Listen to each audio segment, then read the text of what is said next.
দর্শক আমরা দেখছি পুলিশ সদস্যরা কিন্তু ইতিমধ্যে তারা মাঠে নেমে এসেছে। আমরা দেখছি শিক্ষার্থীদেরকে কিন্তু পুলিশ সদস্যরা লাঠিপেটা করে ইতিমধ্যে সরিয়ে দিচ্ছে তাদের যে অবস্থান ভাঙার জন্য। আমরা দেখছি যে পুলিশ সদস্যরা সামনে কিন্তু ইতিমধ্যে শিক্ষার্থী যারা রয়েছে তারা কিন্তু আমরা আবারও দেখছি পুলিশ সদস্যরা কিন্তু সামনের দিকে এগিয়ে যাচ্ছে, শিক্ষার্থীরা ঠিক সামনে অবস্থান করছে। দুই গ্রুপের মধ্যে একটি ধাওয়া পাল্টা ধাওয়া আমরা রয়েছে। পুলিশ সদস্যরা কিন্তু ইতিমধ্যে শিক্ষার্থীদের প্রতিহত করতে তারাও কিন্তু ছুটে যাচ্ছে। দেখছি যে তারা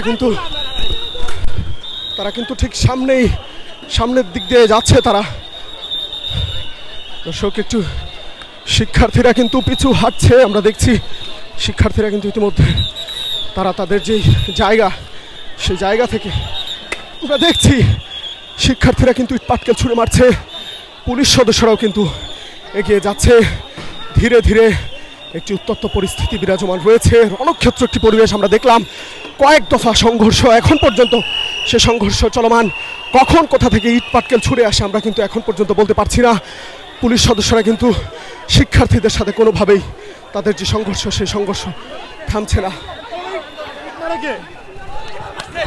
আমাদের কোনো অন্যায় ছিল না। আমরা আমাদের জগন্নাথের 3টা দাবি নিয়ে খুব শান্তপূর্ণভাবে এসেছি, কিন্তু আপনারা দেখতে পাচ্ছেন কিভাবে পুলিশ আমার উপর লাঠিচার্জ করেছে। একেবারে আমরা কিন্তু কিছু করি নাই। আমরা এখানে আমাদের যৌক্তিক দাবি নিয়ে এসেছি। জগন্নাথের 3টা যৌক্তিক দাবি নিয়ে এসেছি। আমরা আক্রমণ করতেও আসি নাই, আমরা আমাদের জাস্ট দাবিগুলো এখানে জানাতে আসছি। কিন্তু পুলিশ কি করছে আপনি সবাই দেখছেন। আমার কথা বলার কোনো ইয়া নাই। দর্শক দেখছি দুই পক্ষের মধ্যে কিন্তু কয়েক দফা সংঘর্ষ ইতিমধ্যে হয়ে গেল। শিক্ষার্থীরা কিন্তু এখন দিক বিদিক ছুটে বেড়াচ্ছে। আমরা দেখছি একজন শিক্ষার্থী কিন্তু গুরুতর আহত, অর্থাৎ তাকে কিন্তু মারা হয়েছে পুলিশ সদস্য কর্তৃক। তাকে কিন্তু ইতিমধ্যে নিয়ে আসা হচ্ছে। আমরা দেখছি এখন পর্যন্ত কিন্তু সাউন্ড গ্রেনেড মারছে পুলিশ, কিন্তু আবারও তারা কিন্তু ছুটে যাচ্ছে, অর্থাৎ পুলিশ সদস্যরা কিন্তু এখন পর্যন্ত ছুটে যাচ্ছে। আমরা দেখছি পুলিশ সদস্যরা একটি